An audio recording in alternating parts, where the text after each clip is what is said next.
Agora foi. Foi? Agora eu tô te ouvindo. Ah, que bom. E aí, boa noite, tudo bem? Boa noite, tudo bem e você? Tô bem também. Então, eu vou apresentar o projeto, né? Falar um pouquinho dele, depois eu peço para você se apresentar para a gente começar o nosso debate. Tá ótimo. Gente, boa noite. A gente está iniciando mais uma live do Cinema em Movimento, Circuito Universitário. É um projeto que sempre leva sessões de cinema para dentro das universidades e dos espaços de saberes, sempre com filmes com temática bem importante, né? A gente acha que às vezes sabe tudo de direitos humanos, mas sempre tem alguma coisinha para a gente atualizar, para a gente dar foco naquilo, né? E para além dos debates presenciais das sessões, a gente também tem as lives que está acontecendo agora, justamente também para pessoas que não conseguem acessar esse espaço das universidades poder acessar essa live, né? A gente vai debater hoje o filme Olha para Elas, que é um filme com uma temática muito forte, muito importante, fala da população feminina, né, em situação de cárcere lá no Rio Grande do Sul, mas também traz coisas do Brasil todo, né, do sistema penitenciário. Então, hoje a gente vai debater esse filme lindíssimo e forte, necessário. Nas outras sessões a gente debate outros filmes, né? Esse projeto é feito pela MPC Filmes, patrocinada pela Petrobras, pelo Ministério da Cultura e pelo Governo Federal. E hoje a gente tem aqui a Ellen, nossa debatedora. Ellen, se apresenta pra gente. Fala um pouquinho de você. Oi, boa noite. Meu nome é Ellen, eu sou egressa do sistema prisional, eu fui moradora de rua, usuária de crack. A minha formação hoje é em Direito, hoje eu sou mestranda também em Ciências Humanas e Sociais, educadora social no Núcleo Memórias Carandiru, do Instituto Resgate Cidadão, e pesquisadora pelo Instituto Rina Educação. Sim. E assistindo o filme, o que você ficou assim, não impactada, mas o que te saltou os olhos, né? O que você anotou, o que você assistindo fez refletir, enfim, suas considerações sobre o filme. Caramba, eu tive que assistir esse filme em 3 partes, né? Porque me atravessou muito. Eu sou mãe solo, né? Sou mãe do Léo e foi muito difícil tirar a cadeia longe do meu filho, né?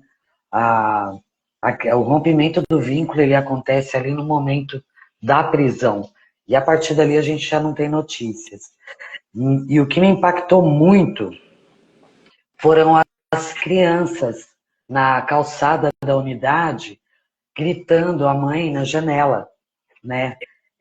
Foi desesperador para mim, me tocou bastante, me emocionei demais assistindo esse filme, né? Porque eu me via ali em diversas situações, mas ver o sofrimento daquelas crianças, principalmente daquela menininha que a irmã levou para visitar a mãe, ela chorando ali, vendo a impotência dela, a carência, a necessidade de ter a mãe perto, aquilo me abalou demais. Sim,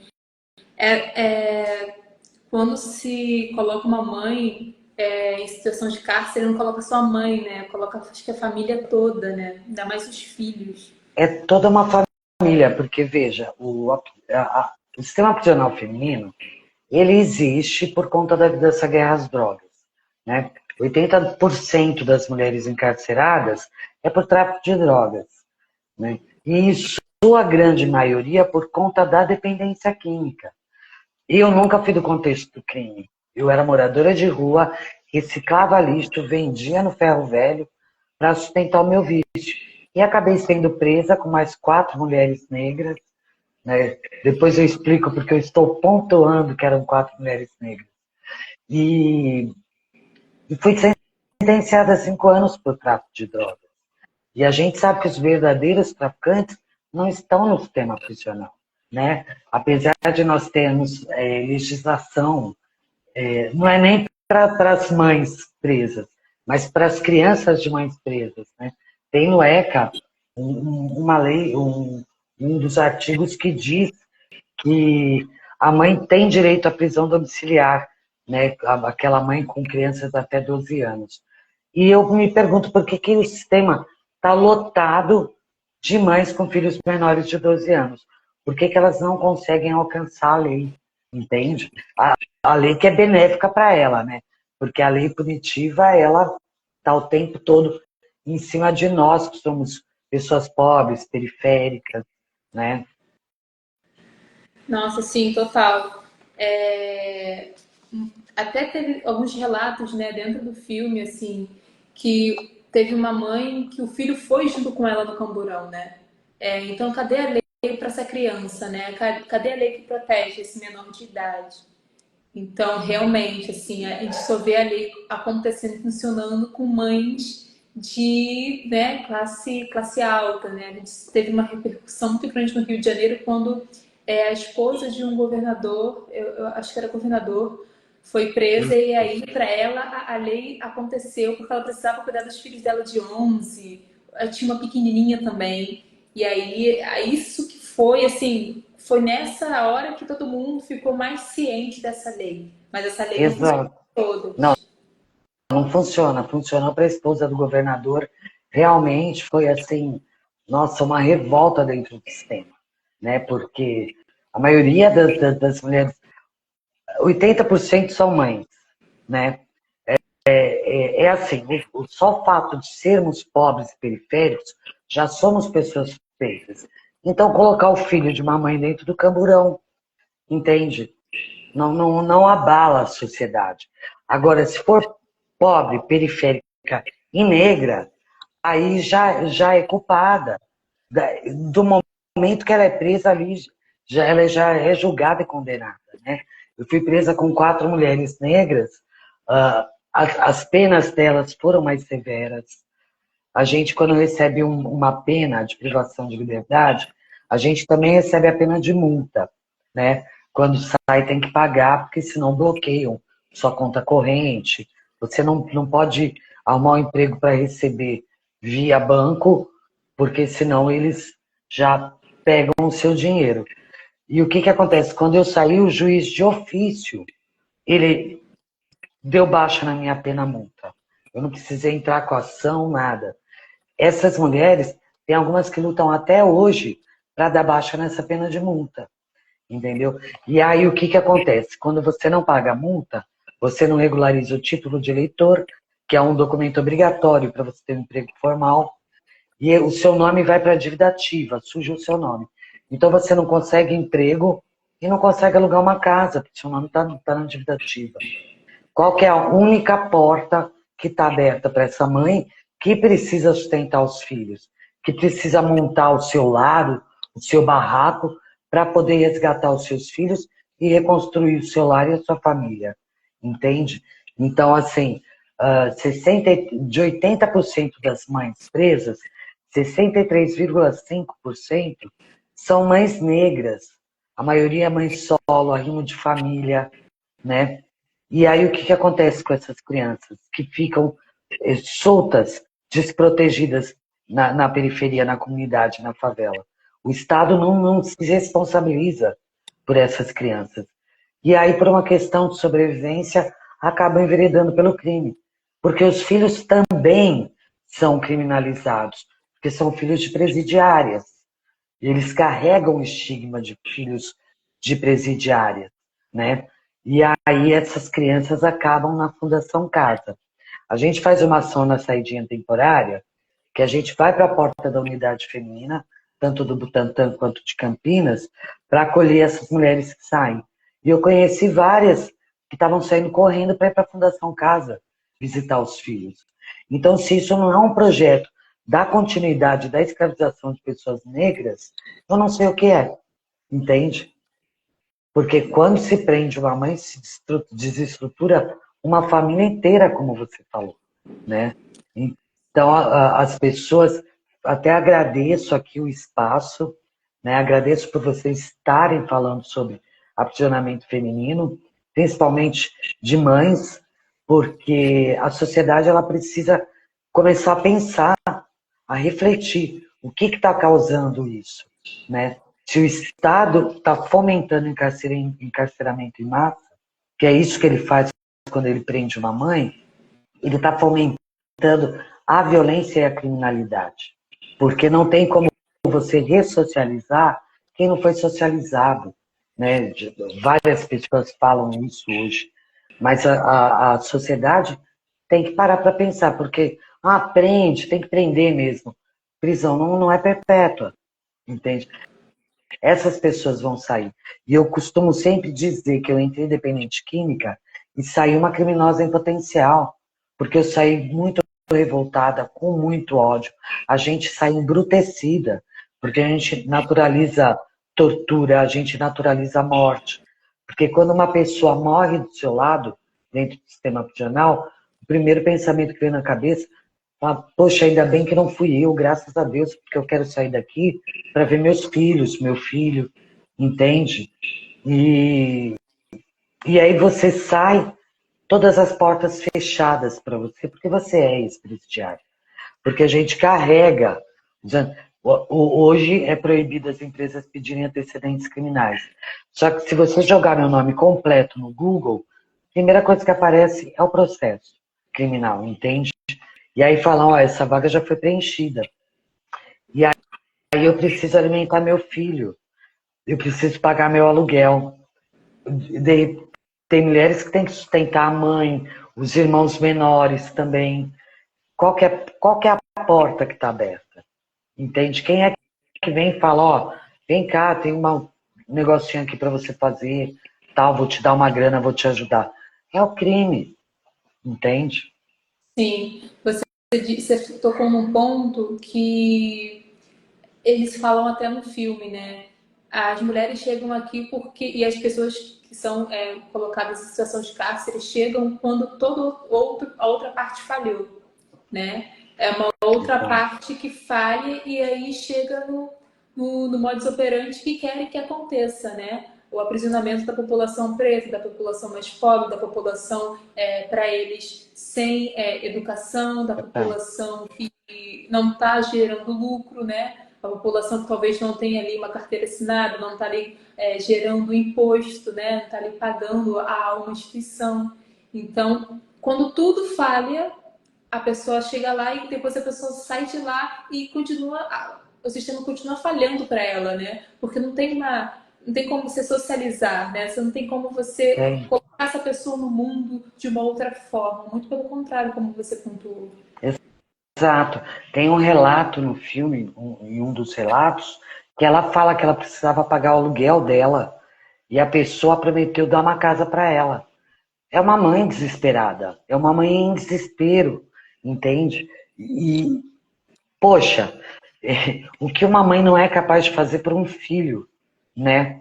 E aí, veja, essas mulheres periféricas, elas estão, a grande maioria delas, em trabalhos informais, que hoje chamam de empreendedorismo, né? E eu quero morrer com essa palavra, porque até participei de um podcast muito legal, né, das Forelas, para falar sobre empreendedorismo pós-cárcere. Não existe, da ponte para cá, é trabalho precarizado, porque é trabalho informal. Só que essas mulheres já vêm antes do cárcere, não tendo oportunidades, entendeu? Elas largam, elas deixam as famílias delas para ficar a semana inteira na casa da patroa, cuidando do filho dessas patroas, cuidando da casa dessas mulheres de elite, né? Enquanto seus filhos, a sua casa está abandonada. Que chance que essa mulher tem nessa sociedade, entende? E aí, vamos para a parte das mulheres que são dependentes químicas. A gente chega dentro do sistema, a gente não tem nenhum tratamento. Eu tive acesso ao tratamento de desintoxicação em Franco da Rocha. Fui a única, porque eu sou uma mulher branca, porque o sistema pensa assim: se for para não gosto dessa palavra, mas para ressocializar alguém, vamos ressocializar as pessoas brancas, entende? Quando eu estava no cárcere, em 2015, 2016, que começou o projeto piloto de emissão por leitura. Eu estava no Butantã, tinha 80 vagas para 1.500 mulheres presas. A diretoria da unidade escolheu a dedo as mulheres. E a sua grande maioria mulheres brancas. Porque se for para ganhar remissão e sair antes, que saiam as mulheres brancas. Entende? Então, assim, o racismo no sistema é palpável. Então, não se trata de ressocialização, entende? Se trata da continuidade da escravização. As pessoas têm que parar para começar a refletir sobre isso. Né? É mais vingança do que justiça, porque a gente não recebe nenhum acompanhamento psicológico, terapêutico, a gente não recebe nenhum apoio para manter o nosso vínculo com os nossos filhos. A gente passa anos sem receber notícias dos filhos, entende? Porque primeiro que a mulher é extremamente abandonada no cárcere, né? O primeiro que abandona é o companheiro, por N motivos.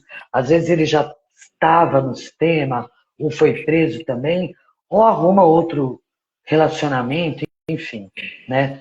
Quem fica é a mãe dessa mulher quando ela tem mãe.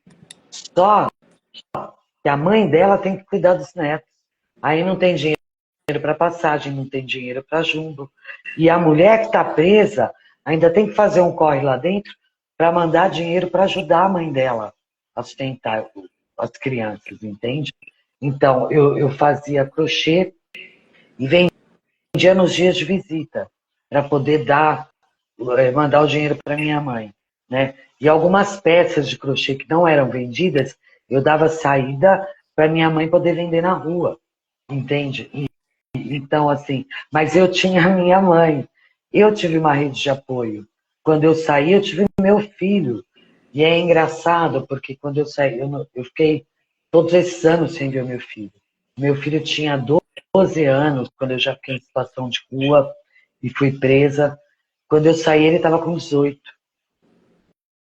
Ele viu uma mulher estranha na frente dele, cheia de marcas, cicatrizes, problemas de saúde mental, traumas. E eu vi um homem na minha frente, né? E é engraçado que hoje eu estava pensando, eu vi uma foto do aniversário de um ano dele. E eu fiquei pensando já como foi difícil na infância, porque eu tinha que trabalhar de segunda a segunda, e eu já não vi o primeiro passo do meu filho. A primeira palavra que ele falou não foi mamãe, entende? Porque eu tinha que trabalhar muito para sustentar meu filho, porque eu sou mãe solo, né? E aí o sistema prisional só agravou esse distanciamento, entende? Porque pelo menos eu chegava em casa, eu dormia com meu filho. Eu passava a noite com ele, né? Quando ele ficava doente, eu levava ele para o hospital. Eu passava a noite acordada quando ele tinha febre ou crise de bronquite. No sistema, você não sabe se seu filho está passando fome, frio, nada, entende? E aí o Estado, ele não tem o cuidado para manter o vínculo materno durante o cárcere e muito menos pós-cárcere para reconstruir esse vínculo, né? Então, cara, é muito complicado, Pan, muito. Sim. Nossa, você me falando aqui, me veio várias coisas na cabeça, né? E são várias coisas que também são mostradas, né, nas mulheres do filme. A gente vê o caso de uma mãe que ela claramente tem algumas questões psicológicas, né? E por isso também que ela acabou entrando, puxando cadeia, porque ela foi enganada do que ia conseguir um dinheiro, e aí o cara foi lá e falou, não, você acha que eu ia deixar você passar? Você não ia Isso, passar com essa droga, né? E ela foi enganada por uma questão de saúde mental que ela tem, e lá dentro ela não é minimamente assistida, muito pelo contrário, usam disso para enganar mais ainda tá. ela, né? E você falou também das assistências, né?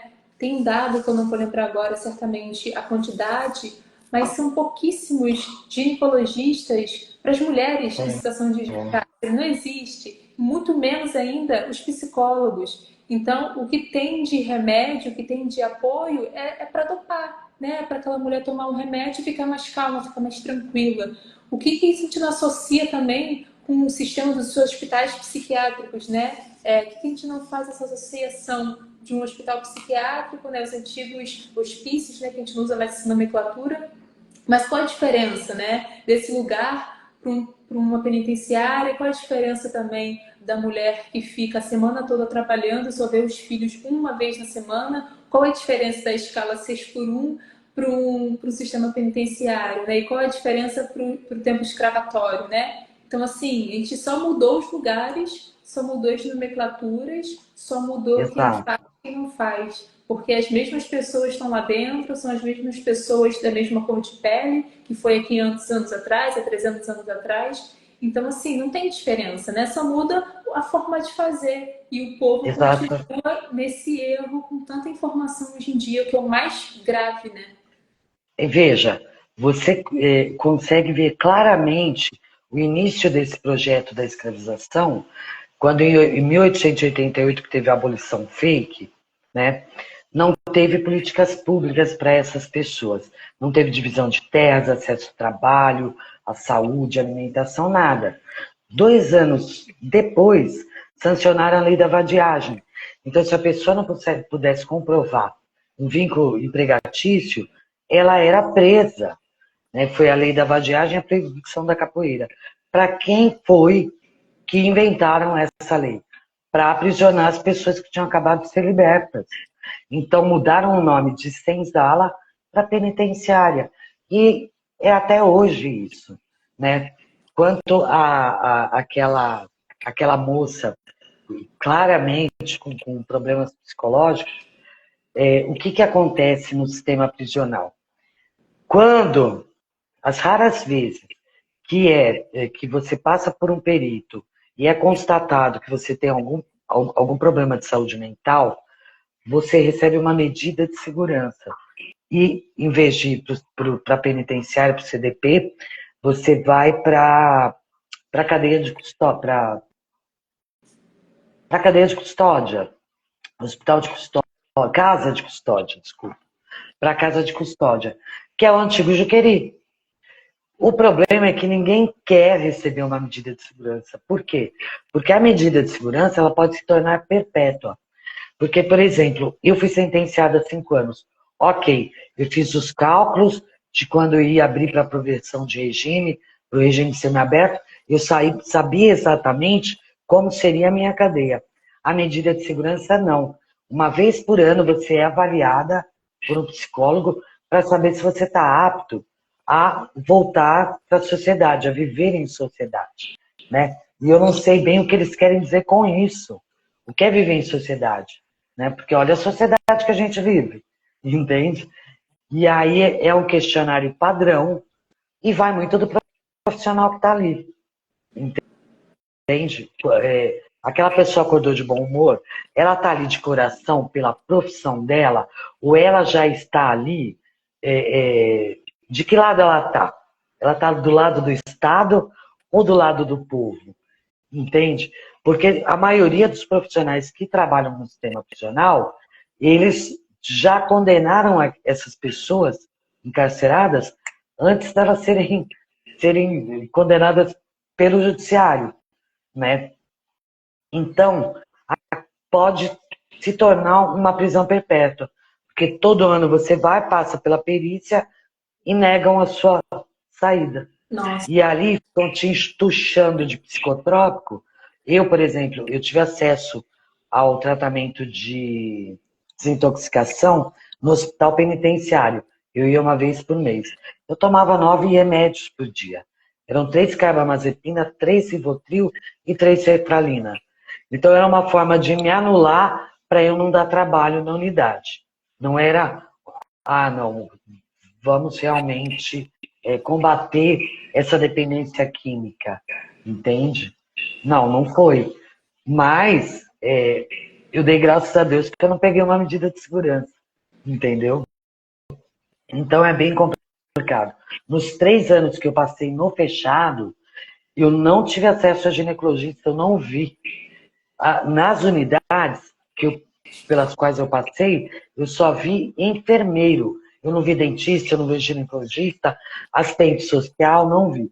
Assistente social eu soube que tinha, né, realmente tem, mas psicólogo, ginecologista, dentista, é raríssimo, entendeu? E ginecologista deveria ser obrigatório nas unidades de segunda a segunda.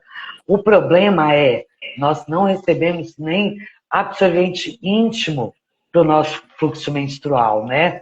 Inclusive, a gente fala muito sobre pobreza menstrual, até porque na saidinha a gente distribui, pega muita doação para distribuir na saidinha. Então, o que acontece? O fluxo menstrual já é um momento assim que a mulher já está ali com a estima dela, a autoestima baixa, né? É um momento terrível para a mulher. E aí o que acontece? A gente passa muita humilhação, porque a gente recebe para 2 meses 2 rolos de papel higiênico folha simples, aquele acidentado, que esfarela, e 2 pacotinhos de 8 unidades de absorvente íntimo, da pior qualidade, que não dá nem para um ciclo. Isso a gente recebe para 2 meses, entende? Então a gente fica ali, tem que recorrer a outros métodos. Ou é pedaço de pano, ou é pedaço da espuma do colchão, não é colchão, né? É espuma. Pedaço da espuma. Ou tem unidades que usam, as mulheres são obrigadas a usar miolo de pão, entende? Então, assim, eles arrancam a nossa dignidade, né? Porque a mulher, e não é só no período menstrual, as mulheres, elas têm suas especificidades. E o Estado, em momento algum, pensa nas especificidades das mulheres. Sim. A gente tem uma grande diferença, né, entre a população masculina e a população feminina. Sim. Até na questão de recursos que o sistema não dá, né? A gente sabe que a população masculina recebe também de fora, né? Recebe das suas facções, enfim. E a feminina não, a feminina ela é excluída de tudo, assim, não tem ninguém ali para dar um apoio, para dar um recurso, para dar uma ajuda de alguma forma, nem os familiares e nem as outras partes. Então, assim, ainda a gente vê que no documentário é uma penitenciária no interior, né? Então ainda é mais difícil ainda o acesso. Os filhos só têm acesso porque tem Bolsa Família ou porque consegue de uma outra forma, né? E a gente vê que são meninas de 18 anos, né? 19 anos, 20 anos. A gente tem relato de meninas que estão trabalhando com a prostituição porque não tem como se manter sem a mãe dentro de casa, né? Um ponto importante para a gente citar também tinham as filhas com 18 anos que podem levar os irmãos menores para visitar a mãe, né? Quando é menor, a mãe não tem a mínima ideia do que acontece com essa criança. Então é importante a gente falar sobre as maternidades violentadas pelo sistema prisional, aquelas destituídas. O que acontece? Eu tive uma amiga dentro do sistema que perdeu 3 filhos que foram para abrigos e foram para adoção. E o que foi pior, ela recebeu a notícia dentro do sistema que os filhos dela tinham ido para adoção. Essa mulher, ela queria se matar lá dentro. Ela urrava de dor, né? Aquele momento ali, ela era muito amiga minha, me chocou demais ali. E aquilo abala todas as mães que estão lá dentro. Porque eu ia o medo de acontecer isso com meu filho, né? Por mais que eu soubesse que o meu filho estava com a minha mãe, e se de repente eu não tivesse a minha mãe, né? E se de repente eu não tivesse as minhas irmãs, o que ia ser do meu filho? Eu nunca mais ia ver meu filho, entende? E ela queria se matar. Então a gente tinha que se revezar, tomando esse cuidado com ela, para que ela não tirasse a vida dentro do sistema. Isso não é só uma falha de propósito, né? Esse terror psicológico da mulher é de um propósito. Exato, entende? Então, no documentário, foi importantíssimo falar com essas mães e com as filhas. E para você ver, né? Ali estavam as filhas. Os homens têm as companheiras, têm as mães, né?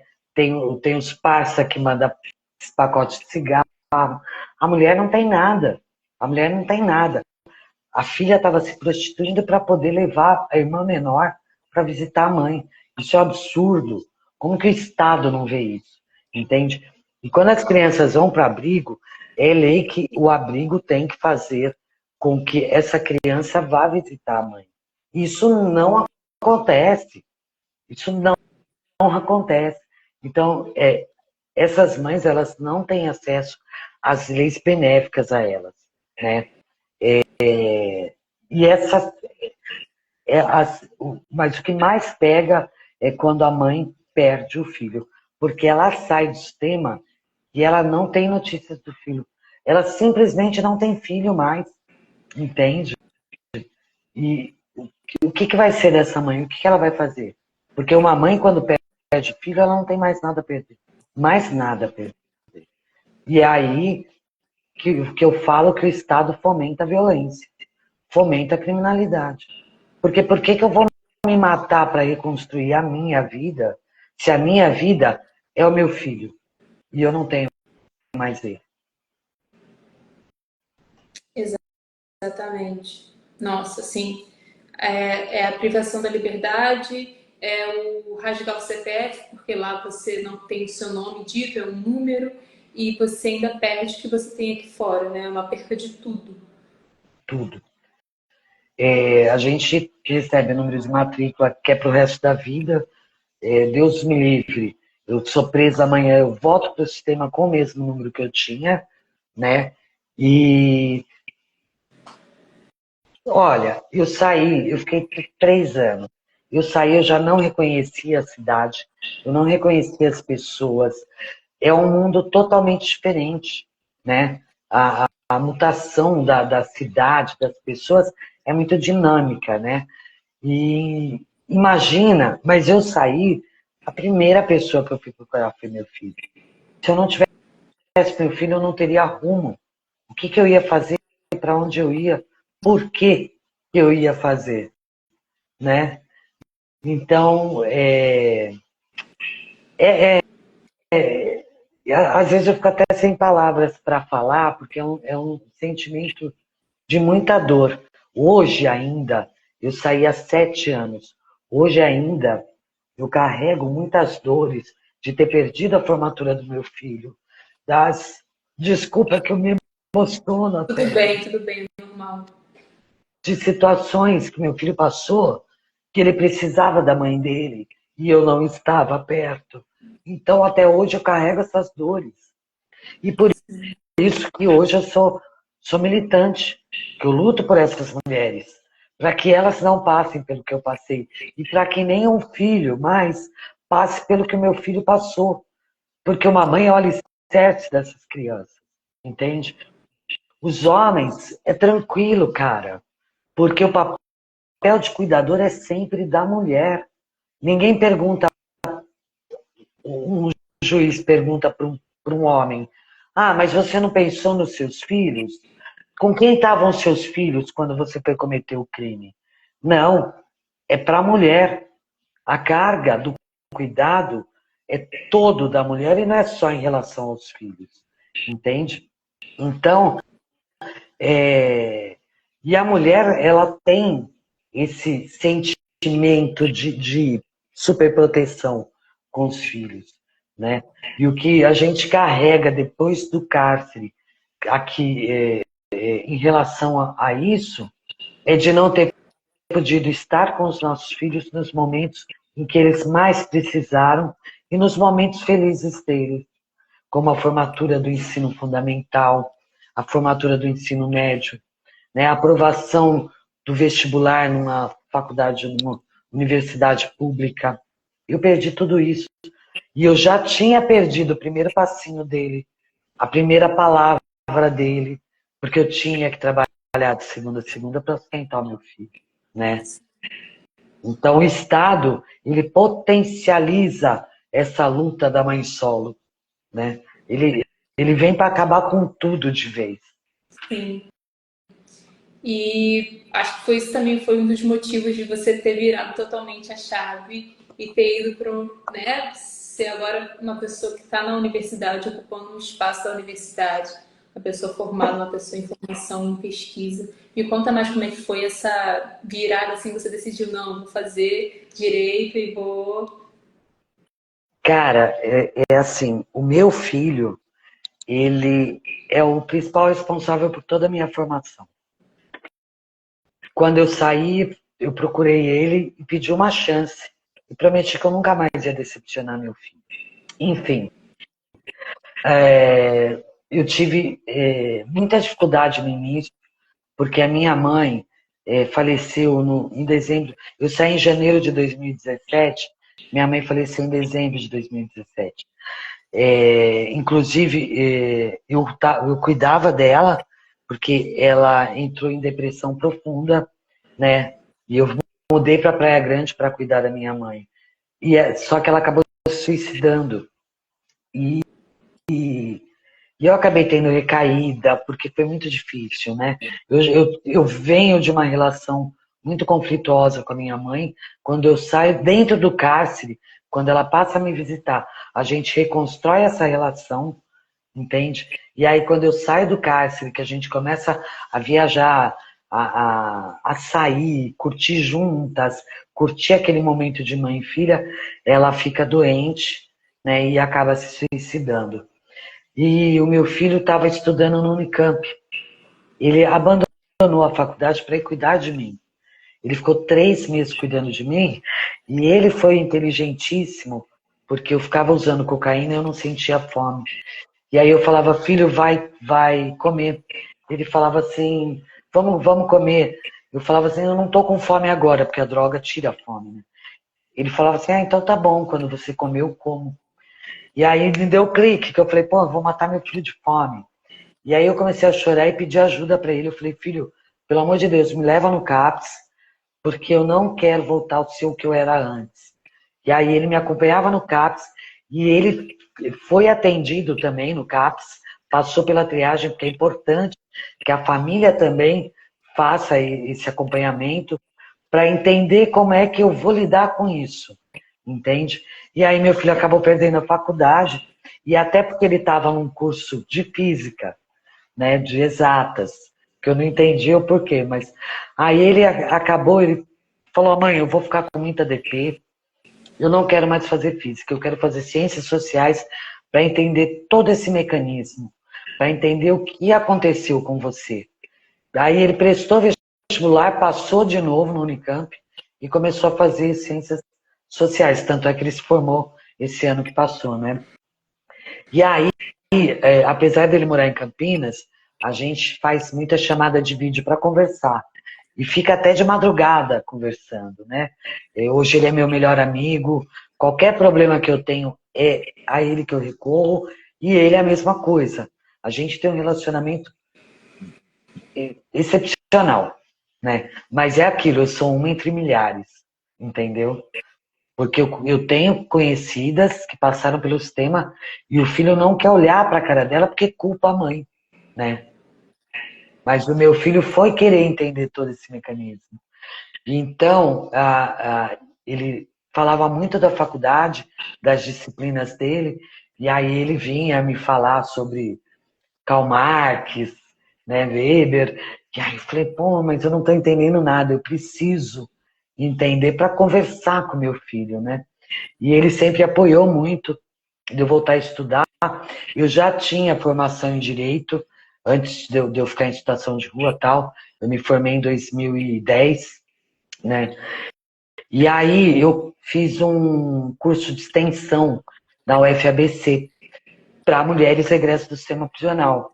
Foi a professora Alessandra Teixeira, que hoje é minha orientadora, né, maravilhosa, junto com a professora Camila Nunes Dias, também maravilhosa, e a Cooperativa Libertas, promoveram esse curso. Um curso de empoderamento, um curso de feminismo maravilhoso. Nossa, eu saía das aulas assim, cara, que mundo que eu estou descobrindo, né? E aí, e isso tudo com o apoio do meu filho. E aí, no encerramento, a gente tinha que apresentar um TCCzinho, né? E aí eu fui e falei sobre o artigo 202 da Lei de Execução Penal, que garante a nossa visibilidade, né? Ou seja, que seja omitido os nossos antecedentes criminais. Garante, só que a gente não tem acesso a isso. Esse artigo não funciona. Então é aquilo, as leis benéficas não funcionam. Porque quando a gente toma enquadro na rua, a primeira coisa que eles puxam é a nossa capivara, né? Aí fala, quando é que foi esse BO? Quando é que você respondeu esse BO? Eu tive um problema num relacionamento tóxico, que eu fui na delegacia pedir uma medida protetiva e virou contra mim, porque chamaram ele para prestar esclarecimentos e ele falou que era ex-presidiário em Nóia. E aí eu tive que ir na delegacia prestar esclarecimentos. Nossa. Você entende? Então a gente precisa muito omitir, até para, não nesses casos, mas não tem jeito, né, da polícia não saber. Mas enfim, para arrumar um emprego decente, para ter uma oportunidade, né, porque a sociedade ela é negativa, elas não nos dão oportunidades. E aí voltando, aí o que aconteceu? A professora Alessandra olhou para mim e falou assim, Ellen, por que você não faz mestrado? Eu falei assim, eu nem sei o que é isso. Só que a UFABC tem um programa um projeto chamado Pós-Graduar. Durante um ano a gente recebe aulas de como fazer um projeto de pesquisa, né? E eles disponibilizam uma tutora para te acompanhar durante esse um ano, para te ajudar, te orientar no projeto de pesquisa, e também uma professora de inglês. Né? E aí eu consegui, ela me orientou como que fazia o processo seletivo do pós-graduar, entrei, fiz o pós-graduar, escrevi meu projeto de pesquisa sobre o rompimento do vínculo materno, né? A trajetória das mães, né, que sofrem o rompimento do vínculo materno no sistema prisional, né? Essa maternidade violentada. E entrei no mestrado o ano passado, né? Esse é o segundo ano. E, putz, a partir daí, assim, se descortinou na minha frente um mundo totalmente diferente, né? Comecei a fazer o letramento racial, isso, como a dependência química é eterno, né? A gente tem, nós, brancos, temos que fazer letramento racial para o resto da nossa vida. Comecei a estudar o feminismo, comecei a entender todo esse mecanismo, como que funciona essa engrenagem do Estado, né? Segurança pública, políticas públicas. Aí eu falei, meu Deus, eu comecei a entender tanta coisa, né? Parece... Estou ainda, né, nesse processo de desenvolvimento. E tudo com a ajuda do meu filho, porque essas chamadas de vídeo até de madrugada, filho, eu preciso escrever um artigo, filho, eu preciso apresentar um seminário. E eu, ano passado, até então, eu estava muito insegura, né? Até que eu fiz uma disciplina que eu tive que estudar o Vigiar e Punir do Michel Foucault e apresentar um seminário. Esse livro, para mim, ele tem um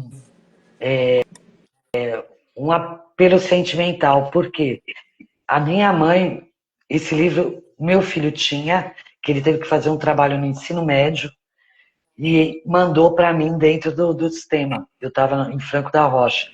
Então eu li esse livro dentro de Franco da Rocha, né? Quando eu tive que ler este livro e apresentar um seminário, para mim foi surpreendente, porque dentro do sistema eu não tinha entendido nada, né? E eu li agora, e foi agora no último quadrimestre de 2024, eu falei, caraca, quanto conhecimento, né? E é isso. Agora eu quero emendar o mestrado no doutorado, no pós-doc, eu quero continuar estudando, eu estou com sede de conhecimento, né? O mestrado são 2 anos, é muito rápido, eu não estou conseguindo absorver tudo que eu preciso. Então, eu quero continuar essas formações, né? E tenho feito cursos de extensão também, EAD, fiz na Federal de Uberlândia, sobre educação e direitos humanos, né? E assim vai, o que eu posso, Eu estou me inscrevendo, estou fazendo, lendo. Nossa, eu nem tenho o que falar, assim, é muito bom ouvir a sua história, porque é um, é um pontinho de esperança que a gente deseja para as outras mulheres, né, também, que elas também Sim, consigam, porque é tão difícil, é tão complicado para a gente que nunca entrou nesse sistema, e para quem entrou, então, fica duas vezes mais complicado. Então, escutando a sua história, tudo isso que aconteceu, tudo isso que se transformou, a tua força, o teu apoio, né? Um filho que foi totalmente compreensivo, né? Um filho que foi humano, né? Uma mãe também que sim. foi humana. Nossa, assim, é um pontinho que a gente deseja que se multiplique, né? Que outras mulheres também consigam, porque isso não é só uma vitória sua, né? É uma vitória de muitas outras pessoas também, né? É uma representatividade muito importante, né? Tudo que o sistema não quer, né? Não quer. É totalmente uma reviravolta nisso. Você sabe que é a nossa luta no Núcleo Memórias Carandiru, né? A gente faz um trabalho bem legal no Parque da Juventude, lutando contra o apagamento do massacre. Eu trabalho com o Maurício Monteiro, que é sobrevivente do massacre, com a Nádia Lima, que é historiadora, e com o Walter Luiz, que também é egresso do sistema. E porque a partir do massacre da casa de detenção, com a impunidade dos assassinos, gerou-se diversos milhares de massacres continuados, né? Então a gente luta para acabar com esses massacres dentro do sistema prisional. E hoje a gente faz parte da primeira frente de sobreviventes do cárcere. A maioria de nós somos formados, entende? Porque a educação é a base. A educação é toda a nossa base. Porém, a gente não tem, nós somos exceção, raras exceções entre milhares. A gente teve essa rede de apoio, entende? Então, a nossa luta é para isso. Eu tenho articulado dentro da UFABC para que as pessoas egressas do sistema prisional virem ação afirmativa, porque a gente precisa trazer essas pessoas, até pela falta de oportunidade de emprego, para essas pessoas se tornarem profissionais liberais. Não é empreendedora, iFood, Uber, não. Profissionais liberais, entende? Assistentes sociais, advogado, engenheiro, sabe? É isso, eu acho que a educação é a base. A base da minha formação também tem muito a ver com o Instituto Rino, que hoje também eu sou pesquisadora, nós pesquisamos sobre mulheres egressas do sistema prisional, porque não existem dados, né, sobre mulheres egressas do sistema prisional. Eu tenho um cachorrinho e ele fica aqui uivando. E o que acontece? Quando eu conheci o Instituto Rino em 2020, na pandemia, eles têm vários grupos de estudo, né? Então, eu ganhei uma bolsa, que eles deram 2 bolsas para mulheres egressas, que é aquilo que eu falei, eu aproveito tudo, né? Então, eu entrei no grupo de estudo de História do Direito. E eu continuei esse contato com o Instituto Rino, passei da História do Direito para o grupo de estudo de pensadoras latino-americanas, né? E me associei ao Instituto, então foi a base da minha formação também, que eu consegui, no grupo das pensadoras latino-americanas, eu tive a base para o meu mestrado, né? Dessa coisa acadêmica, de leitura, de fichamento de textos. Então, hoje eu sou associada ao Instituto Rino, sou condutora do projeto Escrevendo a Vida, que foi feito, é executado, né? É do Instituto Resgata Cidadão, que é o instituto que eu trabalho como educadora social, em parceria com o Instituto Rino Educação. Foi escrito pelo Instituto Rino Educação e a execução é nossa. Esse projeto era para ser executado dentro das unidades prisionais.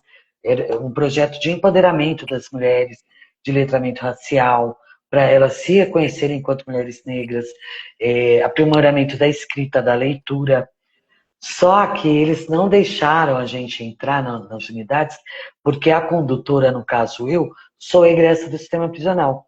E numa reunião online com a diretora, eu questionei, eu falei, pô, mas eu fui ressocializada por você. Então, quer dizer, nem o Estado acredita na ressocialização, nessa ressocialização, entende? E aí a gente começou a executar o projeto na comunidade do Condoca, na Aricanduva, que é onde fica o IREC, o Instituto de Resgate Cidadão, com as mulheres em situação de vulnerabilidade, né? Então a gente traz as diversas violências, nem completou 18 anos da Lei Maria da Penha, a gente trouxe a história, a gente traz a história de mulheres, histórias de superação dessas mulheres, né? E aí trouxe todas as violências possíveis que uma mulher pode sofrer, entendeu? E é isso, a gente está nessa luta para empoderar essas mulheres e a gente está aqui fora esperando elas saírem do sistema. A gente acompanha algumas que já saíram, algumas pessoas, não só mulheres, né? Mas a gente faz o acompanhamento jurídico, encaminha para o CAEF para fazer curso de capacitação profissional, para o Responsa Pro também, para recolocação no mercado de trabalho. Então a gente faz todo um trabalho além desse ativismo, né? É isso, eu acho que só que é um trabalho que deveria ser do Estado, e se você for na porta da unidade prisional no dia da saidinha, você vai ver um monte de movimento social ali, entendeu? Unidos, né? Com apoio da academia, da FGV, Unifesp, FABC, mas você não vê o Estado. A gente vê as professoras ali, os alunos da academia, né? Os acadêmicos ali nos apoiando como voluntários. Mas, cara, tudo que a gente consegue ali para distribuir para essas mulheres, o café da manhã, bolo, kit de higiene, é tudo de doação, que a gente faz a campanha no Instagram, entendeu? Sim. Nossa, eu ia pedir para você finalizar falando desses dois projetos, mas como você já disse, eu agradeço muito, assim, porque isso, né? Outras pessoas também precisam saber, né? Outras pessoas também precisam saber que isso existe para também ajudar, né? Para também apoiar, porque às vezes a gente não tem essa informação, né? Nas grandes mídias, a gente só tem informação quando acontece algo dentro das prisões, né? Quando acontece uma rebelião, quando acontece algo assim. A gente não tem esse outro lado, né? Não. Por isso que é tão estigmatizado, por isso que tão preconceituoso, né? Quando a gente fala de cárcere, de prisão, de cadeias, né? No grosso modo, no antigo jeito de falar. A gente só vê isso, a gente não vê o outro movimento, a gente não vê do que precisa, né? As grandes Exato. mídias são muito responsáveis, né, das informações que chegam para o público, né, que chegam para as pessoas que não pesquisam, que não sabem dessas informações e também que não estão nem aí para isso, né? Também tem essa Não. parte da população, mas para as pessoas que querem de alguma forma ou ajudar ou contribuir ou entender mais o que acontece, que bom que esses projetos existem. Sim. Quando tem rebelião, é porque a sociedade acha que só tem monstro lá dentro. Então, quanto mais pessoas lá dentro morrer, pô, eles falam, né? Bandido bom é bandido morto. Entendeu? Então, mas isso é totalmente falta de conhecimento proposital do Estado, entende? Porque, meu, é aquilo, né, que eu falei antes. A prisão não é perpétua, essas pessoas vão sair. E você quer que essas pessoas saiam como? Entendeu? Que tenham oportunidade de emprego, educação, de emprego, de educação, ou a única porta aberta que seja do crime, né? Então é bem complicado isso. Entendeu? Tem que trazer mais alguma coisa. A gente já falou muito assim, estou com a cabeça borbulhando de ideias e de vivência, né? De relatos muito fortes. Você quer dizer mais alguma coisa? A gente pode encerrar por aqui. Eu quero pedir o apoio de quem está aí assistindo a gente, né? Segue a gente, @Enembaum, @Memórias Carandiru, que a gente faz bastante campanhas para arrecadar esses alimentação, água, kit higiene para essas mulheres. E apoiar também, vai lá no parque, conhecer nosso trabalho. Dia 22 de fevereiro agora, a gente tem o roteiro de memória às 10 horas, né, que a gente fala sobre o complexo penitenciário ainda ativo naquele território ali do Parque da Juventude, que tem 2 penitenciárias, o hospital penitenciário. Então a gente passa por diversos pontos ali significativos que não tem nenhuma placa, né? Que ali é uma história totalmente escondida pelo Estado para que os assassinos do massacre do Carandiru não sofram as consequências dos atos deles, né? E vai lá no parque me conhecer pessoalmente, conhecer Maurício, Nádia, Walter, e conhecer a nossa história e a história daquele local tão significativo. Sim, sim. Nossa, Ellen, eu agradeço muito a tua participação, tudo que você disse, essa aula também que você deu, né? Que a gente precisa também entender algumas coisas. Nossa, muito obrigada. O Cinema em Movimento agradece muito essa parceria, que a gente possa também, mais para frente, estar aí nesses movimentos e divulgar, enfim. E outras pessoas também vão assistir a live, ela pode ficar gravada no nosso YouTube, então as pessoas podem ter acesso também a essas informações. E é isso, o movimento é esse, o movimento é de manter essas pessoas vivas, né? E dar uma vida para elas depois que elas saem, já que é tirada lá, né? Eu queria pedir também, que eu esqueci, para o pessoal seguir o Instituto Rino, que a gente vai comprar uma campanha de compra das camisetas do Instituto Rino, e esses valores serão revertidos para as ações da saidinha temporária do Butantã de Campinas, né? Eles têm uns projetos super legais, e aí também tem os grupos de estudos que o pessoal pode se inscrever e tal. Tá bom? Nossa, muito obrigada, Ellen. Muito obrigada a todo mundo que assistiu. Muito obrigada Obrigado. mesmo. Eu que agradeço o espaço, agradeço por vocês estarem falando sobre isso, que é muito importante. Agradeço as pessoas que estão ouvindo, que estão assistindo. Muito obrigada por tudo. E eu estou à disposição para tirar qualquer dúvida, né, para falar, para bater um papo, o que for, sobre aprisionamento feminino, que é tão invisibilizado. Tá? Obrigada. Obrigada, então, gente. Boa noite. Brigadão. Tchau. Tchau.